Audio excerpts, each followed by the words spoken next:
The thoroughbred is a magnificent animal, bred for speed, bred to compete, the sport of kings. Wow, West Coast has it by 6. It's the all-new Let's Go Racing from Parks Casino and Racetrack.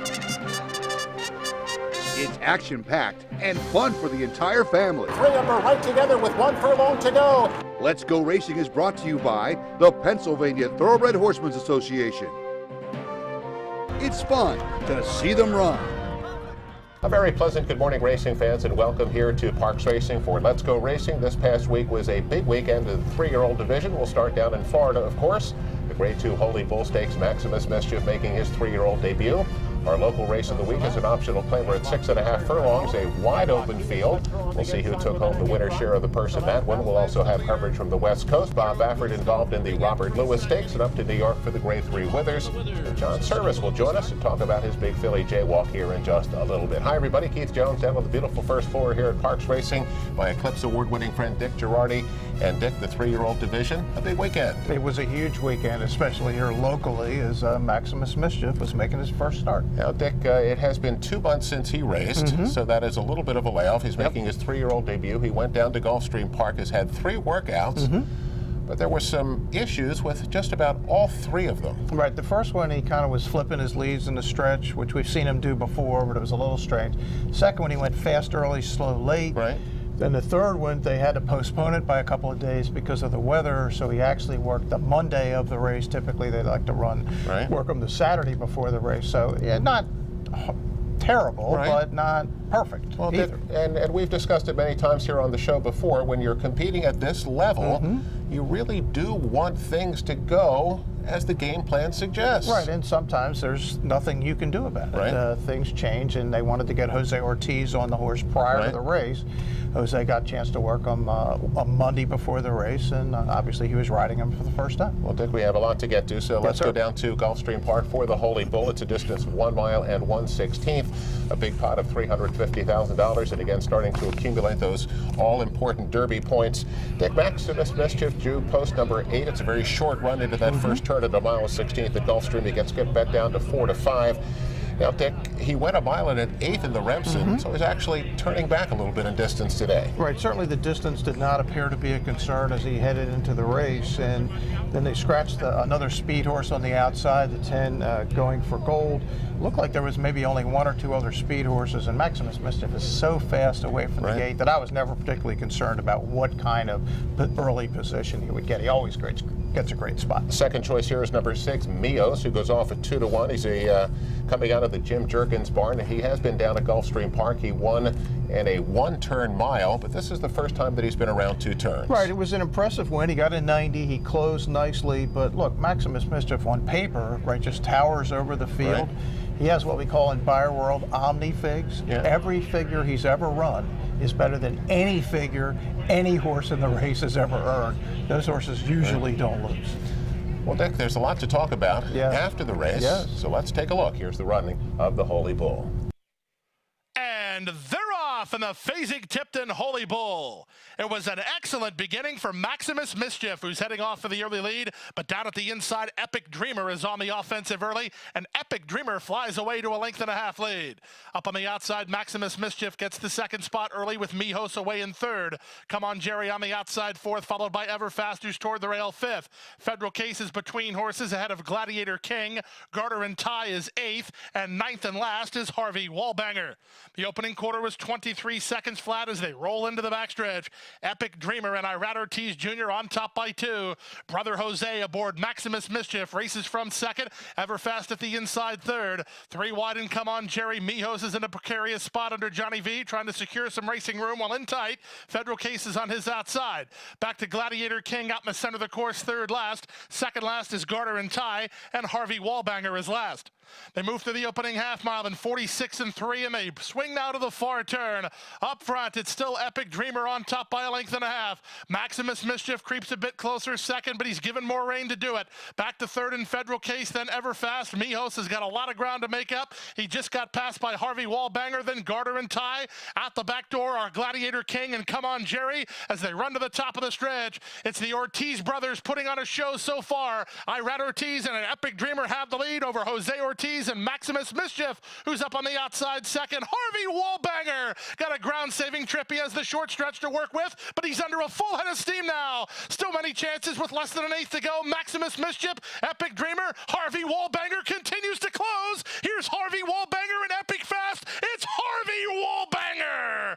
Well, Dick, the first defeat in the career of Maximus Mischief, and we'll talk about some of the issues here in just a second. Epic Dreamer, who was absolutely going to be sent. They said, no way, we're going to be in front. Right. The Kelly Breen horse does get to the lead. But Dick, when Maximus Mischief was asked to make his run on the far turn, Jose really had to start riding him earlier than you would think. He fought tooth and nail to finally get past him in the stretch. But here comes Harvey Wallbanger up the inside at 29-1. Everfast at 128-1. Rallies late on the outside for second. Maximus ends up finishing third, 29-1. 61-20 on Harvey Wallbanger. Talk about the winner here for just a second. Well, the winner was fine under the circumstances, but look, he's just a horse. It was an 85 buyer, which is not a very good number. He'd only broken his maiden. This is what Ken McPeak specializes in, these late running closers. He's great at it. Horse got a great ride from Brian Hernandez and was a deserving winner under the circumstances, but the favorite, Maximus Mischief, did not run anything like what we saw him as a 2-year-old. Keith, I was even concerned maybe going into the far turn that he wasn't closing the gap pretty easily on the front runner like he'd done in his start in the Remsen. Admittedly, the pace was a little slower that day, but it just didn't feel right, and what we found out later was that Maximus had acted up in him before going into the paddock. He was sweating in the post parade, didn't want to go into the starting gate, all bad signs, and for whatever reason, that was not the horse we've come to expect on Saturday. We have seen it before, and as you'll see here, the Let's Go Racing cameras were down in the paddock. Bruce was down there and had a chance to see just how he was behaving, but we have seen this issue before, not with Max, but with other ones. They leave their race in the paddock. Yeah, he was a little wound up here, I think, in his second race, Keith, but it was a 3-horse field where he wasn't going to get beat. And they were really happy, Butch was, when they went to New York, and he was perfectly fine in the Remsen. So what this issue is, I don't think anybody's quite clear, but obviously they have to get it solved because the crowds are just going to start getting bigger and more loud. And we have more coverage of Maximus Mischief with the connections and some of that stuff in the paddock. So let's take a look at that. We'll be right back after this.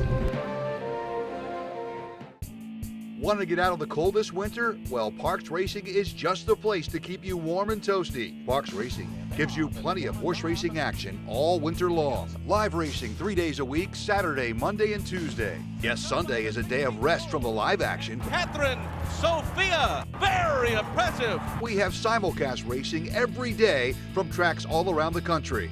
So put on your snow boots, grab your coat, and head on over to Parks Racing. It's warm and toasty. What does Chapman's 7 locations and 10 car brands mean to you? It means a huge selection of quality pre-owned vehicles, all makes and models, many one-owner, low-mileage certified with miles of factory warranty remaining. Safety checked, meticulously detailed, and each come with a free Carfax report so you can buy with complete confidence at any Chapman Auto store near you. Or shop online anytime at ChapmanPreowned.com. If our emblem is not on your car or truck, you probably did pay too much. Looking to join the thrill and excitement of thoroughbred racehorse ownership? Pewter Stable can get you started. With more than 25 years of experience under the leadership of Greg and Kate DeMasi, Pewter Stable is one of the industry's leaders in racing partnerships, winning hundreds of races and millions of dollars at racetracks all over the Mid-Atlantic, including New York. No markup, no management fees, makes our partnerships unique and affordable. We are Pewter Stable.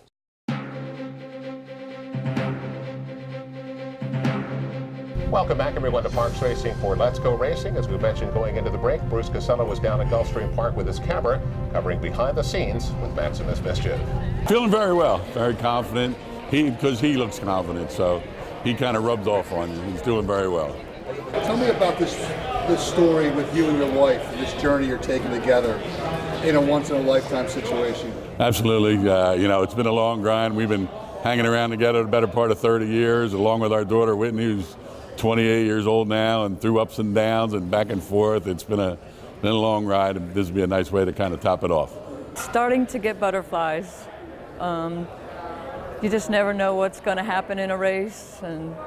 but I feel really confident with him. You think about it every day. You know, my friends and family are here. We got a box full, and everybody's having a great time. So hopefully it works out the way we're hoping, and you know, life will be good.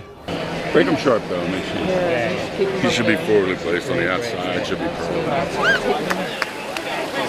You ready? You ready? He looks a little heated up, so a little worried about that, but hopefully no big deal. And you have your lucky charm with you. Got my lucky charm. Yeah. She's never lost. We have a terrific 3-year-old. We had a successful 2-year-old campaign. Here we are at Gulfstream Park, the premier race of the day. So we're really excited. What are you doing, bud? Hey, what are you doing? Hey, chill out.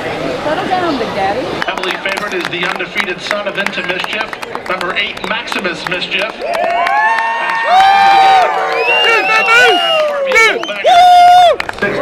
Oh, he's jumping. Sit down, boy. That big screen, yeah, it freaked him out a little bit. Oh, I want to see him load cleanly, good break. Yeah, nothing crazy there. Yeah, absolutely. Come on, no fooling around there. Going all right. Come on, buddy. Now he's in line, set for a start. Jose, let's go, Jose! And they're off in the Fasig-Tipton Holy Bull. It was an excellent beginning for Maximus Mischief, who's heading off for the early lead. Here we go. Here we go. Out the back door. Come on, Jose. Come on, buddy. Here we go. Get up, son. Let's go. Maximus Mischief creeps a bit closer second, but he's given more rain to do it. They move to the opening half mile in 46 and 3, and they That's fine. turn. Up front, it's still Epic Dreamer on top by a length and a half. With less than an eighth to go, Maximus Mischief, Epic Dreamer, Harvey Wallbanger continues to close. Oh, no. Oh, no.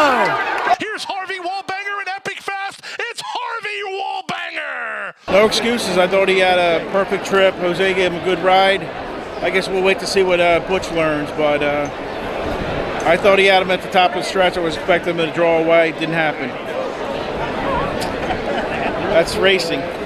And Dick, if there's a positive side, they do have some time to get these issues worked out. Yeah, they do, and obviously they're going to have to get them worked out so we can see the horse that we saw as a 2-year-old. And next start looks like it's going to be at the Fountain of Youth in 1 month. And another big race involving a Parks horse, Dick, was up in New York, the Grade 3 Withers. This is at 1 mile and 1/16th, and the purse here is $250,000. We'll talk about Lucky Lee, the John Service horse, in just a second. 2 horses go off at 2 to 1. A little bit more money on number 1, Tax, on the inside.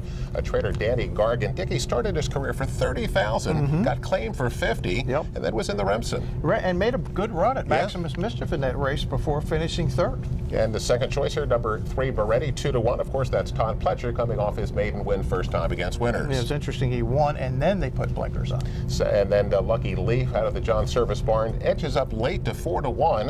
And Dick, when you look at his PPs, you would expect that he would be pretty close to the lead. You would. His 2 races here at Parks, when he won, he was second early, and then he was first and went wire to wire. Let's take a look at the Grade 3 Withers from Aqueduct.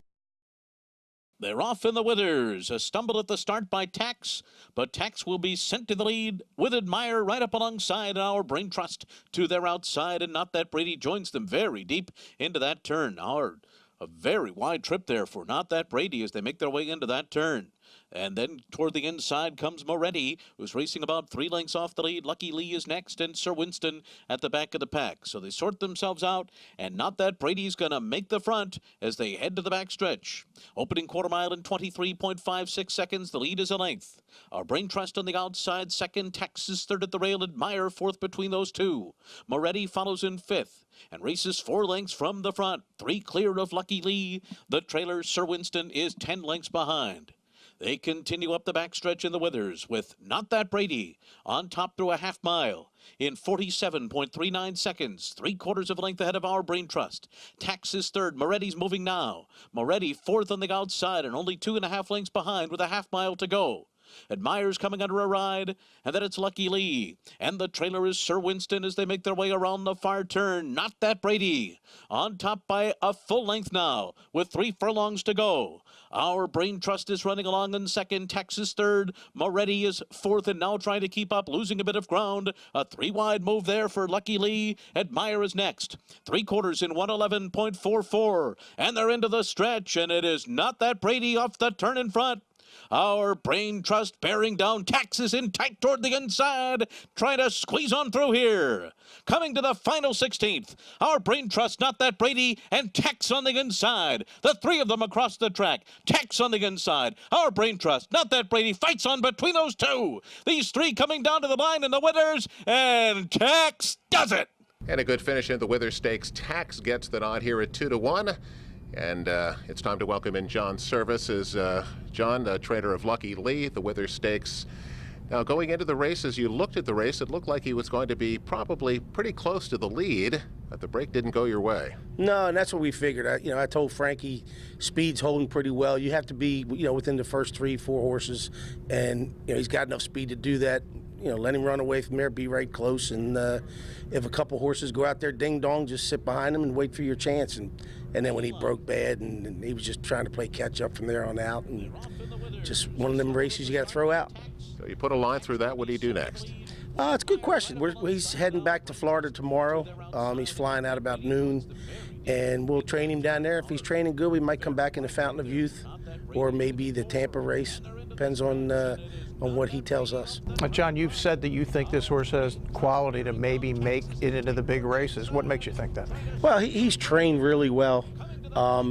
Relishes the 2 turns. It's funny because Jose Ortiz worked him for me before we even shipped north, and Jose loved him. Unfortunately, at Gulfstream that day, they were supposed to have 4 or 5 stakes, and he just couldn't work it out where he could go, and then he ended up getting on Chuck's other horse, so it worked out good for him. But no, he's a quality horse, and he just, he's still growing, he's still learning, and we're still on track. I'm not going to kill him to make the Derby. If we don't make the Derby, we don't make the Derby. There's a lot of those other races around when everybody's beating themselves to death that you can make a lot of money in. Speaking of quality horses, you've now been the trainer of 2 Eclipse Award winners. It's a couple of weeks now, but thinking back on that night when Jaywalk got the award, John, what was that like? It was pretty exciting. I mean, I had my family there, and I was really happy for the Greens and for Chuck. Chuck had been there before, but the Greens, that was their first Eclipse Award, so I was really happy for them. And we had a fun night. It was a lot of fun. We were early, so we got that out of the way, and we got to relax and enjoy ourselves. And like I said, it was a good time. You could potentially have a big day on March 2nd. We're talking Devona Dale. That's also the day of the Fountain of Youth. That'll be her first start, the Devona Dale at Gulfstream, if everything goes right, Jerry. That'll be her first start back. That's kind of what we penciled in from the beginning. We gave her the 45 days off, and she's not a great, big, robust filly, so she didn't really lose much. She put on a little bit of weight, but her last work the other day, she did it so nice. And, off of that work, I would say she's probably 2 weeks away from being ready to run. So, she should be plenty ready March 2nd, and we're tickled. We're excited. John, she has such high cruising speed, and as I don't have to tell you, when you get into those big races, that can be a terrific advantage for you. It can. And the great part is she doesn't have to be in front. Her Delaware race in the stake down there, she set off the pace. It was a wicked pace, but she set off the pace, and then through the lane, she just ran by him and went on about her business.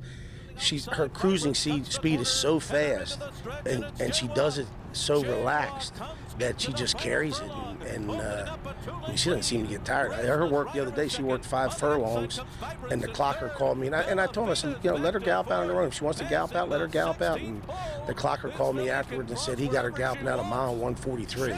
So she's got plenty of air in her, that's for sure. John, again, our congratulations on the Eclipse Award, another big trophy into the trophy case. You're going to be building a new wing at the house for all these trophies you got? Actually, I'm thinking of selling that house. Are you interested? Well, John, thanks very much for joining us, and best of success, because you got a lot coming up here this spring, so best with everybody. Thank you, Keith. Thank you, Dick. Well, it's time to get to our next race, and it's brought to you by Chapman Auto Group. Unless our emblem is on the back of your car or truck, you probably paid too much. And our final coverage of the big 3-year-old day was out on the West Coast at Santa Anita. Dick, it's the Grade 3 Robert Lewis, again 1 mile and 1/16 the distance, a purse of $1.50. And Dick, what's going on with the rains out in Southern California? It was brutal out there. They got a couple of inches of rain on Saturday, and it was hard to see for a while early in that car. Every time we look at Santa Anita anymore, it's a sloppy racetrack. There was a field of 6. It gets scratched down to 5, and the favorite, of course, is Bob Baffert's number 5, Mucho Gusto, at 3 to 5. Dick, he's the son of Mucho Macho Man, and basically this is like his third string. Yeah, third string, finished second in the Los Al Futurity to Improbable, who is absolutely part of the first string. Second choice, number 4, Gunmetal Gray, who goes off at 8-5 for trainer Jerry Hollendorfer. And Dick, although he did win the Grade 3 Sham, he looks like he is at a serious tactical disadvantage against Mucho Gusto. Yeah, he really is. He's a one-run closer for our friends at West Point, Terry Finley, but ran well in the Sham to win it. Didn't run a particularly fast race at 82, but a contender. 3-5, Baffert, Mucho Gusto. Here's the call in the Robert Lewis. And Magnificent McCool is the leader. Mucho Gusto moving in from second. He's within a length and a half as they head to the 3/8 pole. Easy Shot is in third. Gunmetal Gray has 10 lengths to make up. Mucho Gusto unleashed by Joe Talamo midway on the far turn, and he goes right by Magnificent McCool. Another 2 to Easy Shot. Gunmetal Gray starts to commence his bid, has 6 to make up. They're at the top of the stretch. Mucho Gusto, Gunmetal Gray on the far outside. Easy Shot is in striking range. Magnificent McCool at the rail. They're in the final furlong, and Mucho Gusto now pours it on. Opens up 3. Easy Shot, Gunmetal Gray will battle for second. Mucho Gusto, impressive in victory, cruises home by 5 easy lengths. Gunmetal Gray got up for second. Then it was Easy Shot. Well, Baffert just wins so many of these races, Dick, and this ends up being really pretty easy for Mucho Gusto. As we mentioned, had the tactical advantage, ends up drawing out through the stretch to winning by almost 5 at the end, $3.20 to win over that sloppy track. What'd you make of this performance? I mean, it's a good performance, but as you said, he almost couldn't not win, and it was pretty easy. And a 90 buyer, I would not call him a top-tier contender at this point. Gunmetal Gray came on to run second, a different scenario. Maybe he runs a little better. Let's get to our next break. We've got back here on Let's Go Racing. We have our jockey and trade of the week and more racing action to take a look at, so we'll be right back after this.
Welcome back, everyone, to Parks Racing for Let's Go Racing. Time for the Jockey and Trader of the Week. It's brought to you by the good folks at Turning for Home. Log on to their website at turningforhome.org. Dick, our Jockey of the Week, young Julio Correa, the old 10-pound bug. He won his first race. Good for him. Always great when you see a guy win his first race. No doubt. And our Trader of the Week, last week we mentioned Ron Dandy off to a good start. How about Freddie Velasquez? Our man Freddie, tripping in at almost 40% here in the early going, so he is our Trader of the Week. It's time for our Turning for Home Horse of the Week, and here's more, and Danielle Montgomery. Turning for Home's Horse of the Week is Canadian-bred Irish Beau.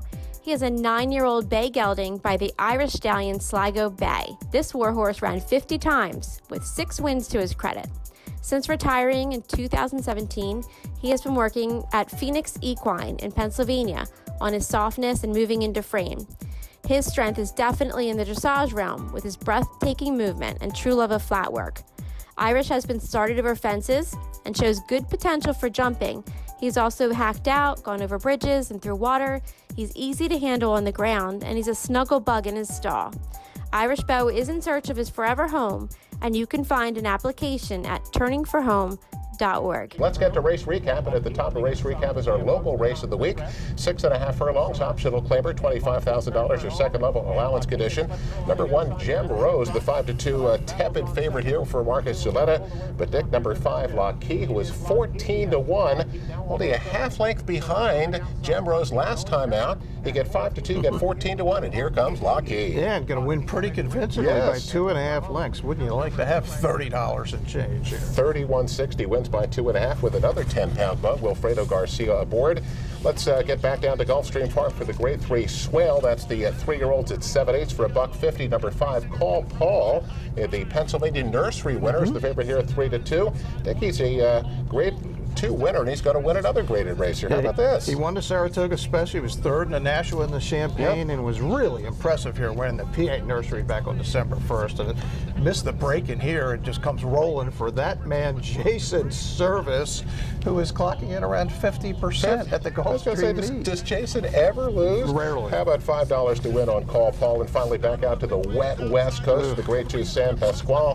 The older handicap horses here at 1 mile and 1/8, and a good stretch battle here. McKenzie's 1-2. Battle of Midway is 2-1, and who's going to get it done? Yeah, that's our PA Derby winner on the inside of this stretch battle, and I think had he been on the outside, he might have won it, but Battle of Midway is a tough horse too, and it was a battle. Battle of Midway right at the end gets up 103 by a good loss, if there is such a thing, by McKenzie. I thought he ran great. Dick, Battle of Midway is pretty good. Yes, he is. $6.80 to win. Eye on racing, Dick. How about the Sam Davis this week? Sam Davis at Tampa Bay Downs, leading into the Tampa Bay Derby. And the 3-year-old shorting up on the West Coast, the Grade 3 San Vicente. Yeah, typically you do not see Derby contenders in this race. They're waiting for the San Felipe, which is coming up in March, where we'll start to maybe see like the game winners of the world. How about news and notes? How about news and notes? We'll be right back with news and notes after this.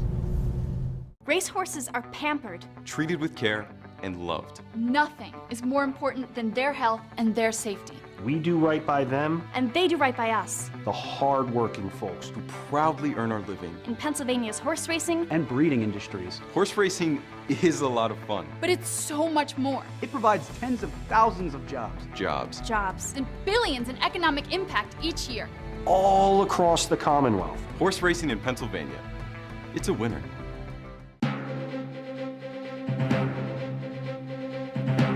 Welcome back, everyone, to Parks Racing for Let's Go Racing. The final segment, news and notes, brought to you by the great folks at Pewter Stable. Log on to their website at pewterstable.com and become an owner today. Bruce Casella back from Florida, Dick Girardi, Keith Jones. And Dick, we're all disappointed, of course, that Max got beat. It's hard to be undefeated. You're going to get beat sometime. But you know what? It's only February. You don't want to run the Kentucky Derby in the first weekend of February. No, you want to peak on the first Saturday in May. Look, should he have beaten this field? Obviously. He's just better than these horses. And it was interesting because the Remsen was starting to look like a really key race when Tax, who finished behind, came back to win the Withers. The horse that finished fourth came back to win an allowance race. So you're thinking, boy, going into the race, you're even more confident. So, yeah, was it disappointing? Yeah. Was it a performance far off his best? Absolutely. I wrote about it this week in when Let'sGoRacingParks.com. Butch Reed, everybody, you're unhappy when you're the favorite in a Grade 2 race. But the good news is there's more racing to come. Maybe he just needs a little more racing. I think that's why they're moving up the schedule. Probably going to run in the Fountain of Youth. And let's see. Let's give him another shot before we just say it's not happening. Let's see a little more. We got some time to fix it. Correct. We know he's talented. Yes. That's the thing you can't take away. The horse has talent. Well, Dick, come out and enjoy the racing here at Parks. Post time, of course, again, has moved to 12:55. Come out, enjoy it right here with us, and we'll see you next week on Let's Go Racing.